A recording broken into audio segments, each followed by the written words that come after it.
गणेशाय नमः। श्रीगणेशाय नमः।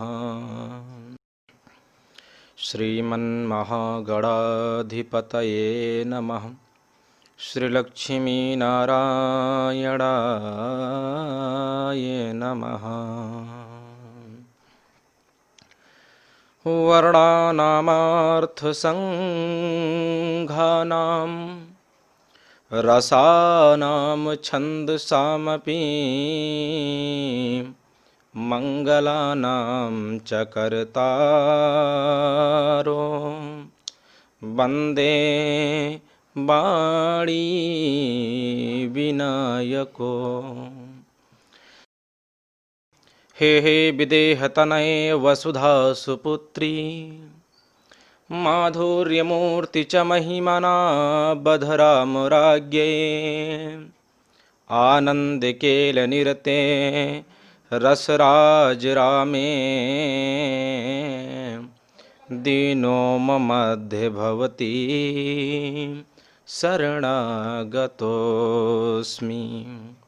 दीनो ममध्ये भवति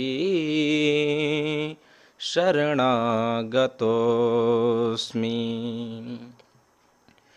कस्तूरीतिलकं ललाटपटले वक्षस्थले कौस्तुभं नासाग्रे वरिमौक्तिकं करतले वेणुं करेण कङ्कणं सर्वाङ्गे हरिचन्दनं सुललितं कंठे च मुक्तावली गोपी श्री परिवेष्टितो विजयते गोपाल चूड़ामणि गोपाल चूड़ामणि। अपने अपने घरन की सब काहू को पीरो तुम ही पीरो सब घरन की धन्य धन्य रघुवीर।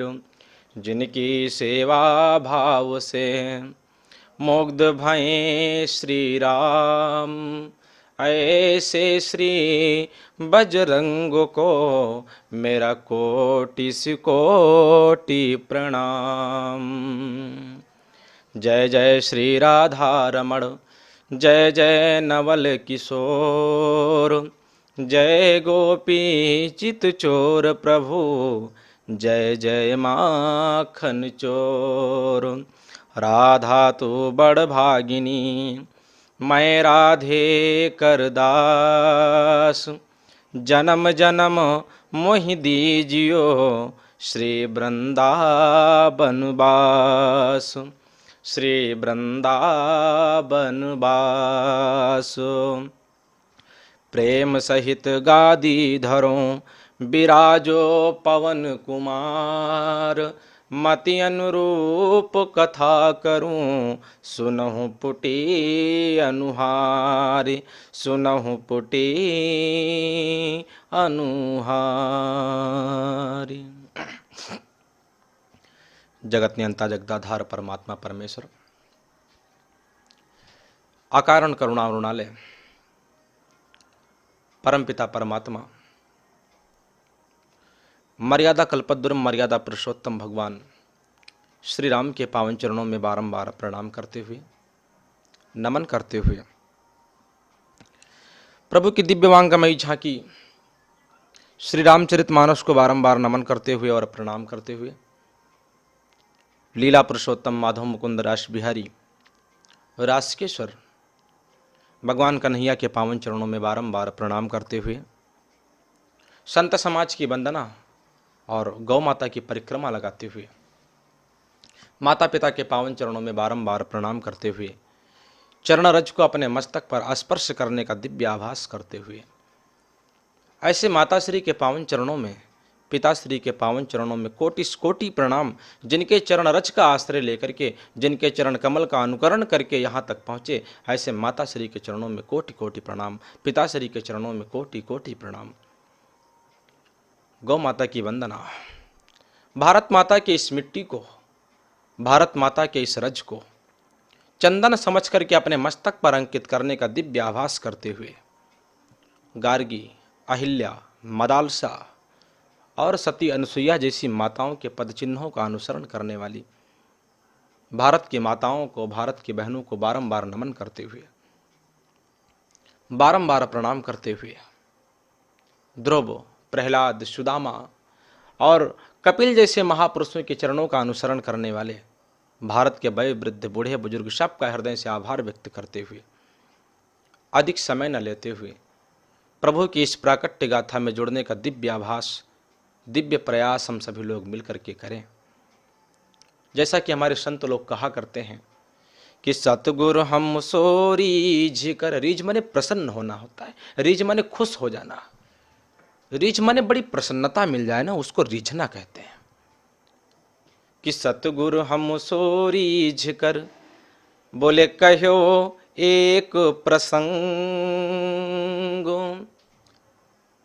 सतगुरु मुझसे प्रसन्न हो गया, वो मेरा गुरु मुझसे प्रसन्न हो गया। और जब वो प्रसन्न हुआ ना, जब वो खुश हुआ, तब वो केवल खुश ही नहीं हुआ, उसने एक कथा कहनी शुरू कर दिया। प्रसंग का मतलब कथा होता है। सतगुरु हमसो रीझ कर कहो एक प्रसंग, बोला जब कहा तो हुआ क्या, तो बोले कहा बरसा बादल प्रेम का, एक बरसात हुई, और कोई छोटी मोटी बरसात भी नहीं हुई। ये साधारण से जल की वर्षा नहीं हुई। बोले तो वर्षा तो वर्षा होती है, मेरे संतों ने कहा वर्षा वर्षा तो होती है, लेकिन वर्षा के प्रकार अनेक होते हैं। बोले कौन सी वर्षा हुई, तो कहा सुनो कि बरसा बादल प्रेम का, प्रेम रूपी बरसात हुई।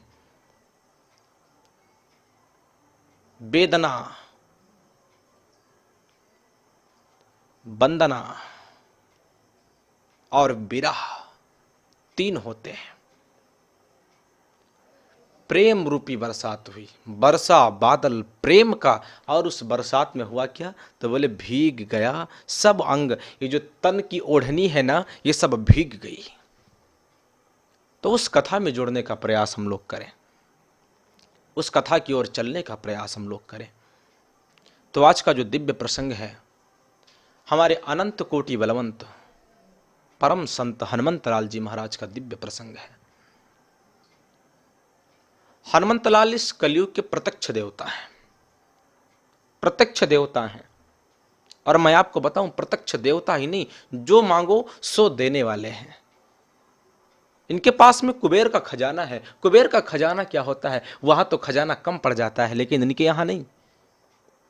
छोटी सी चालीसा की हम लोग बात करें, जो 40 लाइनों में लिख करके तैयार की गई, उसमें भी लिखा है, बोले अष्ट सिद्ध नवनिधि के दाता, आठों सिद्धियां, 9 निधियां जिनके पास में है, अणिमा गरिमा लघिमा महिमा, सारी सिद्धियों का जो मालिक है, नाम हनुमान।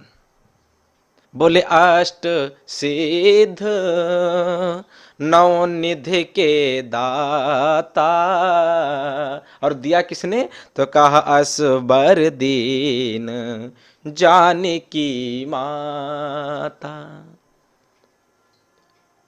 ऐसे हनुमंत लाल का प्रसंग आज हम लोग श्रवण करने चल रहे हैं। स्वयं को सौभाग्यशाली महसूस करता हूं, स्वयं को गौरवान्वित महसूस करता हूं कि मैं अवध मंडल में वास करता हूं, मैं अवध की भूमि पर वास करता हूं। 84 परिक्रमाओं में मेरा मकान है, मेरा घर है, मेरा निवास है, मेरा आश्रम है, मेरी कुटिया है, जहां पर आने के लिए लोग परेशान होते हैं। विदेशों से चल करके लोग उपस्थित तो होते हैं, लेकिन मैं अपने आप को गौरवान्वित महसूस करता हूं कि मैं वहां पर रहता हूं। ऐसे हनुमंत लाल का प्रसंग, ऐसे प्रभु का प्रसंग हम लोग ग्रहण करने जा रहे हैं, हम लोग श्रवण करने जा रहे हैं।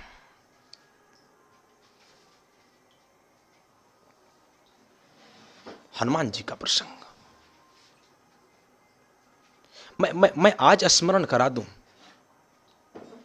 इतने लोग श्रवण करेंगे, जो श्रवण कर भी रहे हैं, हनुमान का दर्शन करने के लिए कहां कहां से लोग नहीं आते।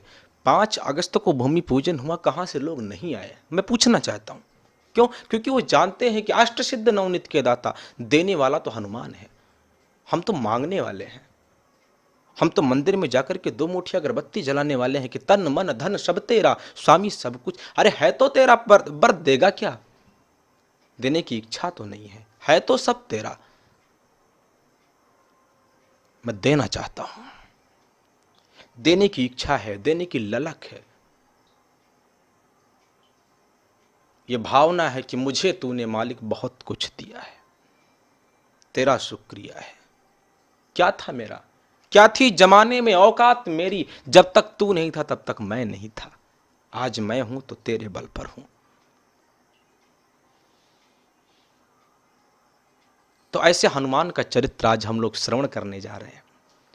राम के प्रसंग को सुनने का अवसर आपको बहुत मिलेगा, कृष्ण के प्रसंग को सुनने का अवसर आपको बहुत मिलेगा, माता रानी का प्रसंग आप स्मरण कर ले, ये अवसर बहुत मिलेगा। लेकिन बजरंग की गाथा श्रवण करने का अवसर मिल जाए, बहुत कम मिलता है। कब मिलता है? एक संत ने कहा कि कोटि जन्म के पुण्य, जब कोटि माने करोड़ होता है, एक जन्म बीतने में व्यक्ति का एक जन्म होता है।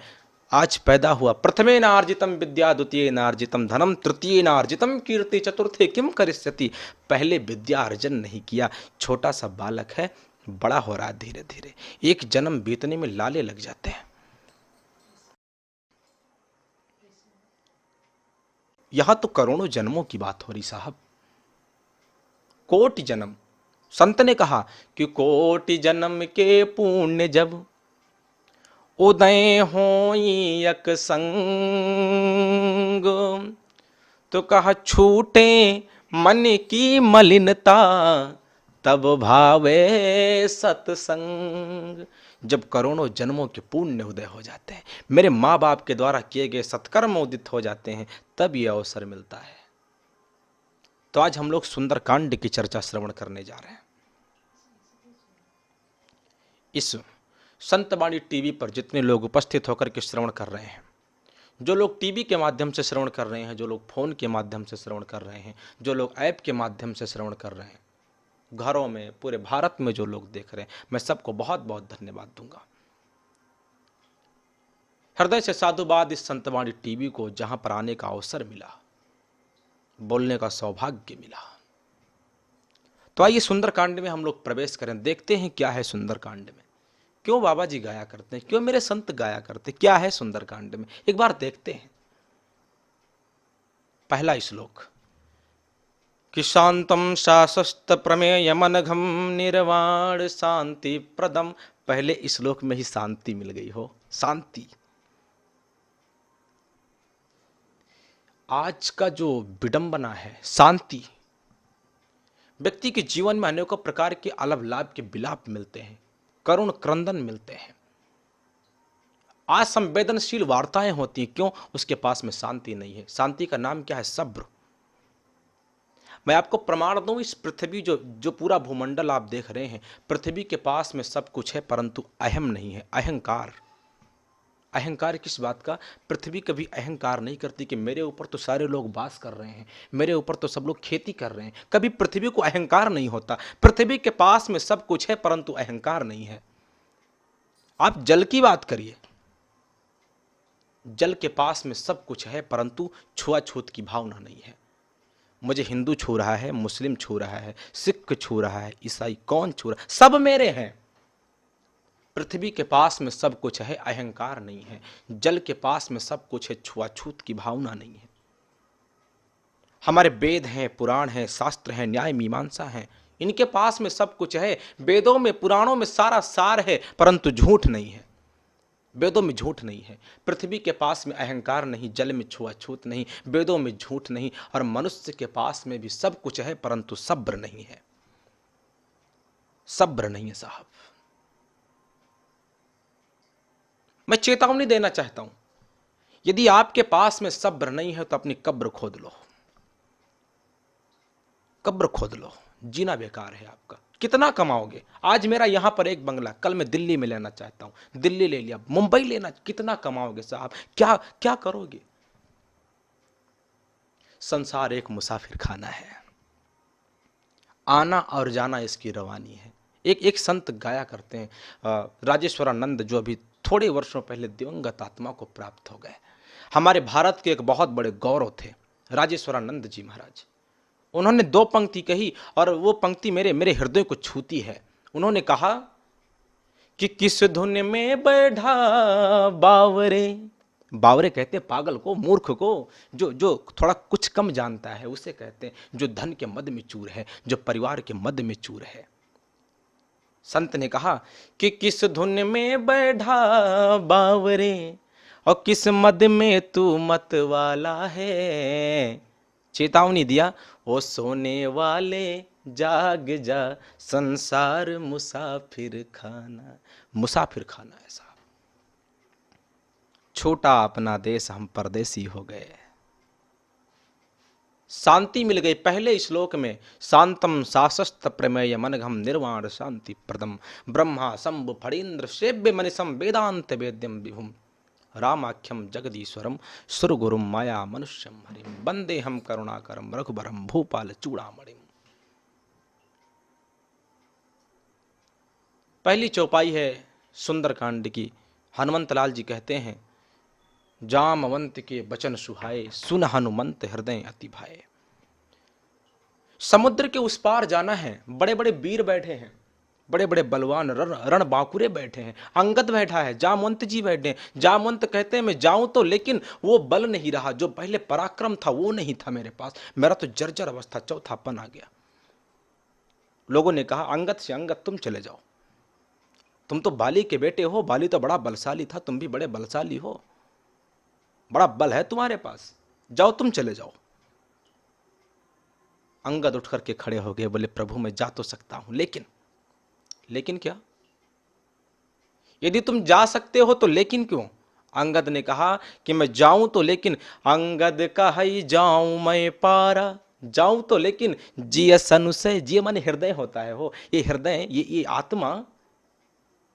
जो व्यक्ति कहता है मैं तो आत्मा से सारी बातें करता हूं, आत्मा। अंगद ने कहा कि अंगद कहि जाऊं मैं पारा, जा तो सकता हूं लेकिन जिय संशय कछु फिरती बारा, मेरे हृदय में थोड़ा सा संशय है वापस आने में, मैं वापस नहीं आ सकता। क्यों? अंगद ने कहा वहां पर मेरी मां रहती है, मेरी माता रहती है। यहां पे थोड़ा संदेह हो रहा है। देखिए मैं वार्ता थोड़ी ही करूं, लेकिन जो करूं आज विस्तृत तौर से करूं। हृदय की उत्कंठा है, थोड़ा संदेह हो रहा है।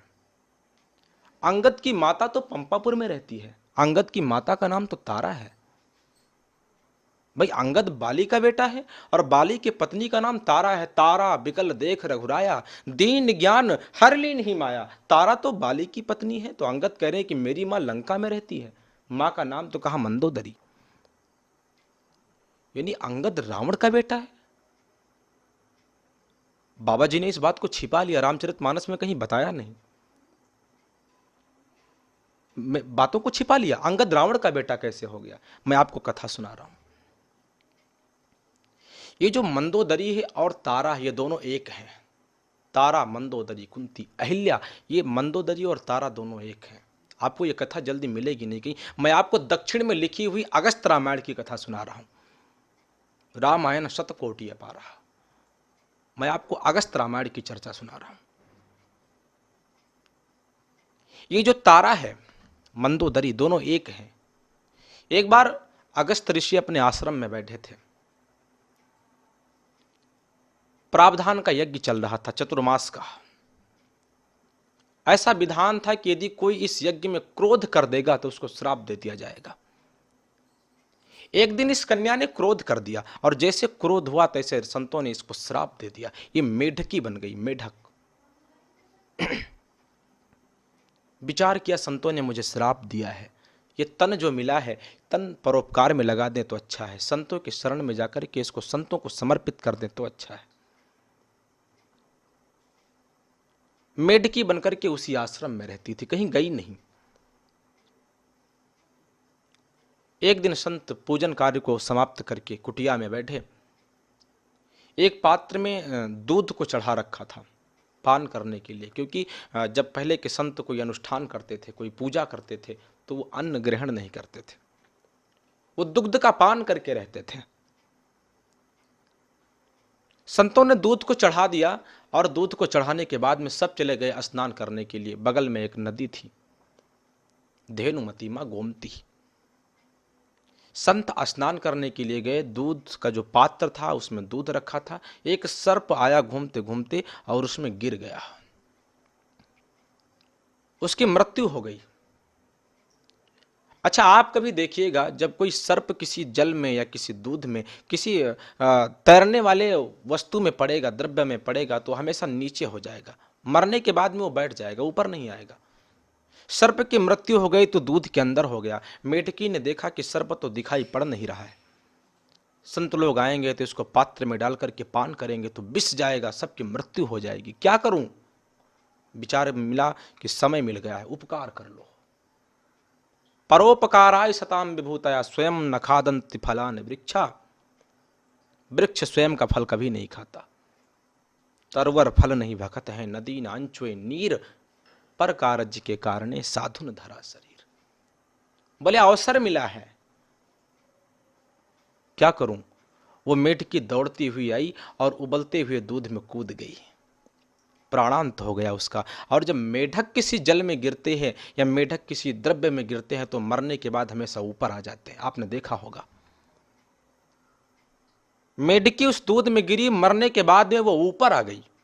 संत लोग आए, जैसे पात्र को देखा तो उसमें मेढकी गिरी हुई थी। विचार किया दूध तो विषय लाए तो खराब हो गया, दूध को बहा दो। दूध को जब बहाने के लिए गए तो दूध के नीचे उन्हें सर्प मिला। संतों ने अपनी दिव्य चक्षुओं के द्वारा, वो त्रिकालदर्शी हुआ करते थे, जब त्रिकाल नेत्रों के द्वारा देखा तो उन्हें सब दिखाई पड़ा। विचार किया इस मेढकी को उद्धार कर दिया जाए इसका। संतों ने मिलकर के एक वरदान दिया, उसको तुरंत कन्या बना दिया, बड़ी रूपवती कन्या। वहीं अगस्त्य के आश्रम में वो कन्या रहती थी। एक दिन बाली टहलते टहलते उस कुटिया के पास में आया, इतनी रूपवती कन्या को देखा। तो मैं तो एक बात निवेदन करता हूं कि यही विश्व तो काटे आई कहते हैं सर्प को, सांप को। सर्प का विष मुझे तभी चढ़ेगा जब वो मेरे शरीर में डंक मारेगा। बिच्छू का विष मुझे तभी लगेगा जब वो मुझे डंक मारेगी, उसके पहले नहीं। तो कहा आही विष तो काटे चढ़े और यह देखे चढ़ जात, और ज्ञान ध्यान अरु धर्म को जरा मूल ते खात। सर्प का विष मुझे तभी चढ़ेगा, बिच्छू का विष मुझे तभी चढ़ेगा जब मुझे काटेगा। लेकिन सुंदरता एक ऐसा विष होता है प्यारे कि देखते ही चढ़ जाता है। जो इससे बच गया मानो वो बिरला है। संसार में किसी ऊंचे पद पर प्रतिष्ठित होने की आकांक्षा रखते हो, संसार में किसी ऊंचे पद पर बैठने की आकांक्षा रखते हो, तो हमेशा इससे बचना। बाली ने जब देखा तो बाली को काम भावना आ गया। आश्रम में निवास रही वो कन्या गर्भवती हो गई। बाली तो चला गया। एक दिन रावण आया, रावण ने भी देखा, रावण ने भी उस कन्या को देखा। विवाह करने की चेष्टा। रावण तो ऐसा राजा था कि चलत दसानन डोलत यवनी, गरजत गर्भ श्रवहि सुन रौनी। रावण आवत देख सकोहा, देवन तक्यो मेरु गिर खोहा। रावण चलता था तो देवता डर जाते थे, पृथ्वी कांपने लगती थी। गदा लेकर के दौड़ता था, देवताओं को गाली दे दे करके बातें करता था। ऐसा था रावण, साधारण नहीं था। रावण का अवतार रामचरितमानस में कहा गया। कभी आप रामचरितमानस को विस्तार से देखिए, आपको सब मिलेगा। रावण का भी अवतार हुआ है। माता पार्वती अपने प्रश्नों में कह रही हैं क्या, प्रथम सुकारण कहूँ विचारी, निर्गुण ब्रह्म सगुण बपुधारी। पुन प्रभु कहूँ राम अवतारा, बाल चरित पुन कहूँ उदारा। कहूँ जथा जानकी विवाही, राज तजासो दूषण काही। बनबस कीन्हे चरित अपारा, कहूँ बहुर रावण अवतारा। रावण का अवतार हुआ है, जन्म लेकर के नहीं, अवतार लेकर के आया है। रावण ने अपने मन में विचार किया कि मैं इससे विवाह कर लूं। विवाह कर लिया, लेकर के चला गया। अब जो कन्या थी उसके पेट में तो गर्भ है, विवाह के पहले से उसके पेट में गर्भ और बालिका। उसने विचार किया ये रावण जब जान पाएगा तो मुझे क्या कहेगा।